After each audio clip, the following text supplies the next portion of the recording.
Thoughts are emanations from the spiritual realm. BD number 6843.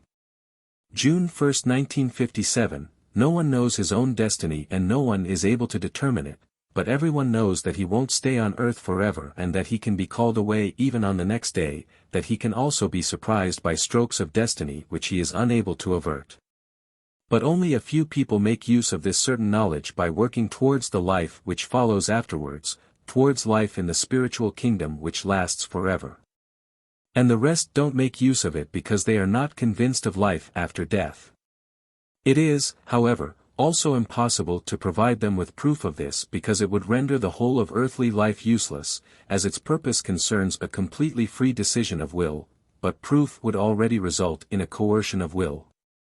For this reason people are left to a certain extent to their own devices. They walk through earthly life without precisely knowing its meaning and purpose, nevertheless they are able to reach a clear understanding if they strive for it.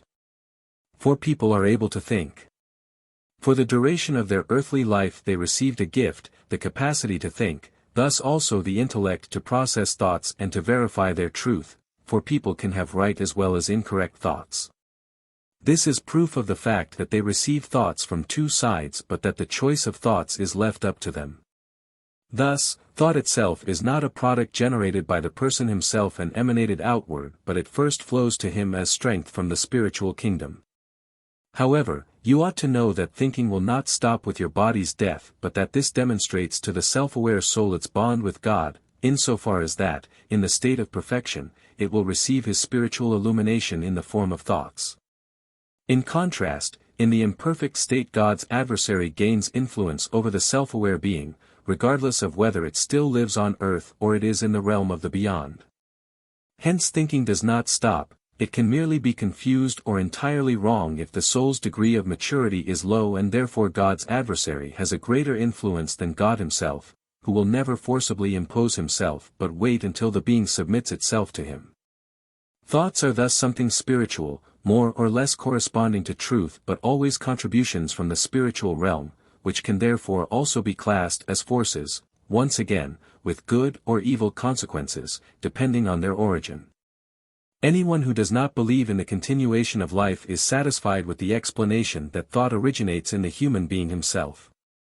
But then death would extinguish all reasoning power, then it would not be easy to explain the concept of soul, which, in contrast to the body, the earthly material external shell, is the human being's inner life, his thoughts, feelings, and intentions. The soul is everlasting, thus it will continue to be able to think, feel and want, if it is to continue living after death.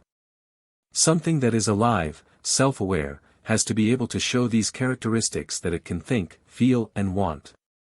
As long as these abilities do not exist, the being is still in a state of constraint in which it cannot be held fully responsible for its actions. But the being is given a task during its lifetime on earth, consequently, it must also be able to think and want and to act accordingly. Hence, the point is that it should voluntarily adapt itself to the divine order which it revoked when turned away from God.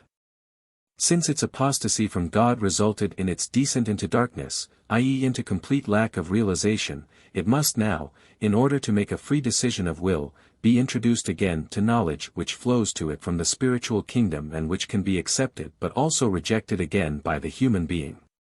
People's thoughts are therefore such influxes, but they can come both from the kingdom of light as well as from the realm of darkness.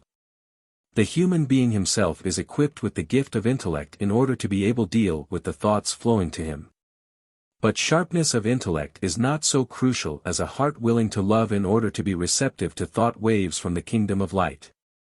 Consequently, the degree of realization will match accordingly and a person who lives a life of love will find it easy to make the right decision, whereas a heartless person is sent thoughts from the realm of darkness and is more willing to accept these and thereby becomes increasingly more enslaved by God's adversary. The human being certainly believes that the thoughts are his own spiritual product, that he, by virtue of his intellect and his externally received education, generates them himself. In that case, however, his soul would be entirely empty at the moment of death, but it is, in fact, the human being's actual self and can therefore not stop thinking, feeling and wanting. It therefore remains within the area of thought waves, but it created or can still create the sphere which it now occupies. Although its thinking will be weak and confused in the dark spheres, nevertheless, it can think, and also clarify this thinking if it wants to. Thought is spiritual strength which cannot disappear. For that reason every thought will also have some kind of result, negative, if it flows from the kingdom of darkness and is accepted, or positive, if it originates in the kingdom of light and finds acceptance in human hearts. Thus, the human being himself need only prove his willingness of acceptance by desiring contact with the kingdom of light.